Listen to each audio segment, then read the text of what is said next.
ধরনের কথা তো আমি তো বলেছি এটা পুরোটাই বোগাস একটা প্রচারণা। এবং আপনি বুঝতে পারেন না কেন আমি বুঝলাম না, কারণ আমি তো স্পষ্ট করে বললাম যে ব্যারিস্টার ফুয়াদের একটা পুরাতন বক্তব্য গত বছরের 5ই আগস্ট, সেই আগস্টের একটা বক্তব্যকে পরিকল্পিতভাবে বিভিন্ন জায়গায় ইনবক্সে পাঠিয়ে একটা উত্তেজনা তৈরি করা হয়েছে, অ্যাজ ইফ ব্যারিস্টার ফুয়াদ এখন বলছেন যে উনি ক্যান্টনমেন্ট উড়িয়ে দেওয়ার আহ্বান জানাচ্ছেন। এটা 2024 সালের 5ই আগস্টের একটা বিশেষ পরিস্থিতিতে একটা বিক্ষোভ সমাবেশ থেকে বলা, এটা বাংলাদেশের কোনো মিডিয়াতে সেভাবে প্রচারও হয় নাই। অথচ সেরকম একটা ফুটেজকে এখন এনে এটা এখনকার বক্তব্য বলে প্রচার করা হচ্ছে। এবং আমি দেখেছি অনেক রাজনীতিবিদ এটাকে এখনকার বক্তব্য ধরে নিয়ে আমাদের কাছে জানতে চেয়েছেন। আপনারা ভালো করে তাকালে দেখবেন ওখানে কিন্তু পাশে অ্যাডভোকেট তাজুল ইসলাম দাঁড়ানো আছেন, যিনি chief prosecutor of the international crime tribunal. উনি তো আমাদের দল থেকে পদত্যাগ করেছেন প্রায় আজকে 8 মাস 9 মাস হয়ে গেছে, প্রায় 6 মাসের মতো হয়ে গেছে। তাহলে উনি ওখানে দাঁড়ায় বক্তৃতা দিলেন কিভাবে? এটা তো বোঝাই যাচ্ছে এটা অনেক পুরানো। এবং সেখানে আমি নাই। কেন নাই আমি? কারণ আমি তখন জেলখানায়। তো এই ছবিটা, ফুটেজটা আপনারা এটার রিয়েল জায়গাটা খুঁজলেই আপনারা পেয়ে যাবেন। সুতরাং এটা একটা মিথ্যা প্রপাগান্ডা, এটা একটা অযথা উত্তেজনা সৃষ্টি করার চেষ্টা এবং ভয়ভীতি প্রদর্শনের চেষ্টা। এই জন্যই আমরা আজকে সংবাদ সম্মেলনের মাধ্যমে আপনাদের কাছে সেটা ক্লিয়ার করলাম। রাজনৈতিক দলগুলো সাধারণত আইনি আশ্রয় নেয় না। রাজনৈতিক দলগুলো জনগণের কাছে আশ্রয় নেয়। আমরা জনগণের, কালকে রাত্রে আমাকে অনেকে বলেছে যে ফুয়াদকে যদি গ্রেফতার করা হয় তাহলে আমরা রাজপথে নামতে চাই। ঢাকা বিশ্ববিদ্যালয় থেকে, বিভিন্ন কলেজ থেকে, ইভেন নারায়ণগঞ্জ থেকেও আমাকে একজন ফোন করে বলেছেন যে আমরা ঢাকার দিকে মার্চ করতে চাই। তাহলে দেখেন এই ধরনের একটা বিভ্রান্তিকর তথ্য দিয়ে মানুষের মধ্যে উত্তেজনা তৈরি করা হচ্ছে।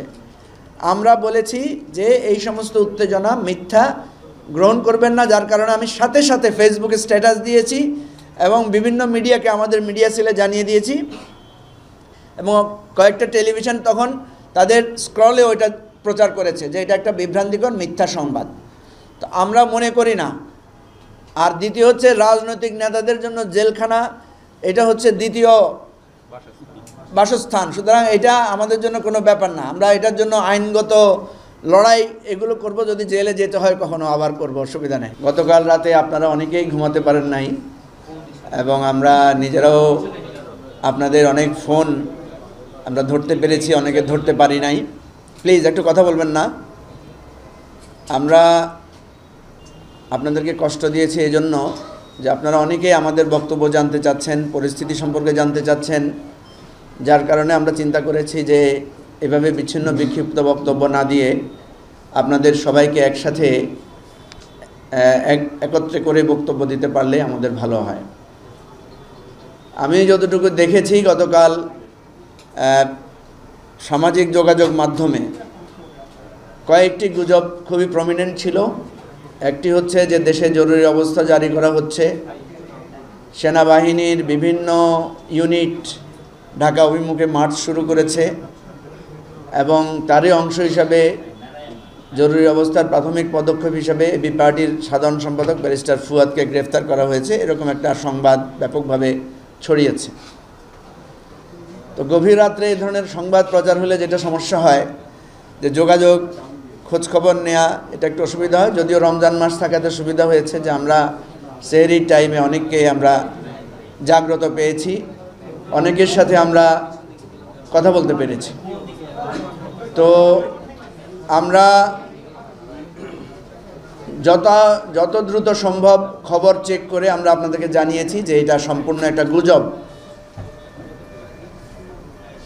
এবং এটা খুবই দুঃখজনক যে আমরা সোশ্যাল মিডিয়াতে নানা রকম উত্তেজনাপূর্ণ, নানা রকমের অস্থিরতা আমরা লক্ষ্য করছি এবং এই সমস্ত গুজবের উদ্দেশ্য কী সেটা আপনারা সবাই একটু আমরা বুঝতে পারছি। যাদের আইডি থেকে এই গুজবগুলো ছড়ানো হয়েছে এদেরকে আপনারা প্রায় সবাই চেনেন। এরা সবাই পরিচিত, চিহ্নিত, পতিত স্বৈরাচার এবং আওয়ামী লীগের একেবারে এরা হচ্ছে পেইড এবং আমি যেটা বলবো যেটা হচ্ছে একদম উচ্ছৃঙ্খল পরিস্থিতি তৈরির জন্য, উচ্ছৃঙ্খলতা তৈরির জন্য, বিশৃঙ্খলা তৈরির জন্য একেবারে নিবেদিত লোকজন। তো আমি ভাবছিলাম যে এই সমস্ত কাজগুলো কেন হয়, কারা এগুলো করে। তো প্রায় সকল বোদ্ধারাই আমাকে বলেছেন যে এটা সরাসরি শেখ হাসিনার নির্দেশেই এই ধরনের উস্কানিগুলো হয়। কারণ এর আগেও আমরা দেখেছি শেখ হাসিনা নির্দেশনা দিয়েছেন তার নেতাকর্মীদেরকে যে প্রেসিডেন্ট ট্রাম্পের ছবি লাগিয়ে মিছিল করার জন্য, এবং সেই মিছিলে যদি হামলা হয় এবং ট্রাম্পের ছবি আক্রান্ত হয়েছে এই সমস্ত ছবি দিয়ে ওনারা রাজনীতি করবেন এবং মার্কিনীদের মধ্যে ওনারা উত্তেজনা তৈরি করার চেষ্টা করবেন।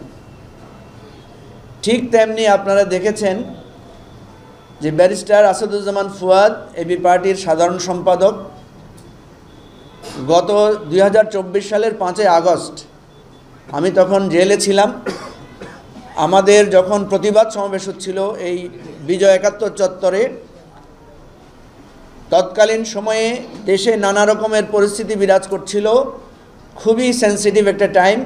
সেই সময়ে ব্যারিস্টার ফুয়াদের একটা বক্তব্য ছিল, কারণ আমাদের কাছে খবর ছিল যে নানা রকম ষড়যন্ত্র হচ্ছে, ছাত্র জনতার অভ্যুত্থানকে পকেটজাত করার জন্য নানা রকমের কাজ হচ্ছে।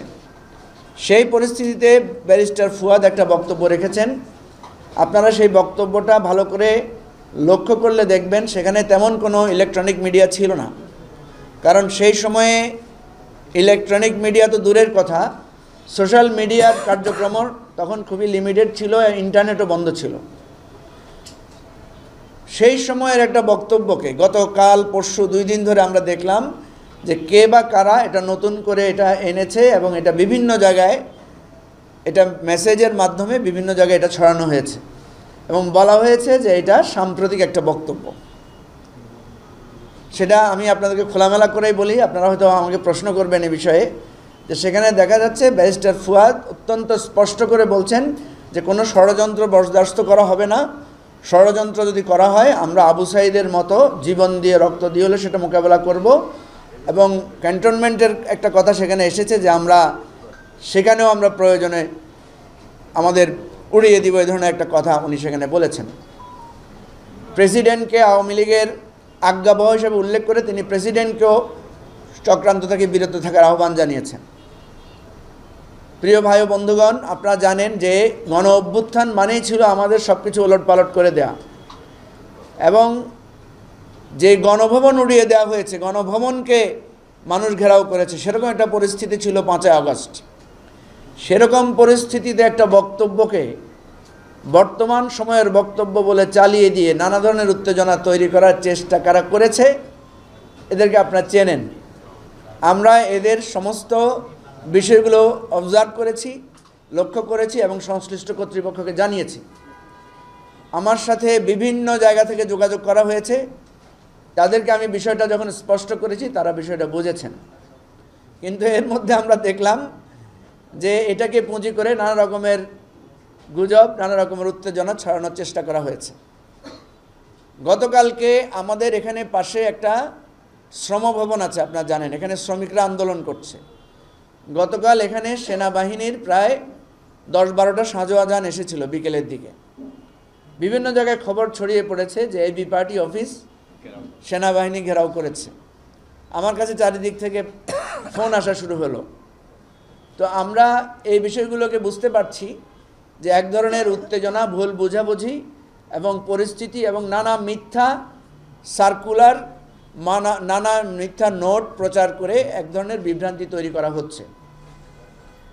এই ধরনের বিভ্রান্তি আপনারা জানেন এটা নতুন না। অতীতেও আমরা যখন ফ্যাসিবাদ বিরোধী আন্দোলন করেছি নানা রকমের মিথ্যা তথ্য, নানা রকমের কথা এখানে ছড়ানো হয়েছে। কেউ ইচ্ছা করে ছড়িয়েছেন, কেউ বা আবেগপ্রবণ হয়ে ছড়িয়েছেন, কেউ বা সিনসিয়ারলি সত্য মনে করে ছড়িয়েছেন। তো এই জাতীয় বিষয়গুলোতে আমি অনুরোধ করব সবাইকে যে আপনারা সবাই একটু সেন্সিবল হবেন, সবাই একটু সতর্ক হবেন, সচেতন হবেন। কোনো ধরনের তথ্য যাচাই বাছাই না করে আপনারা হুট করে সেটা প্রচার করবেন না।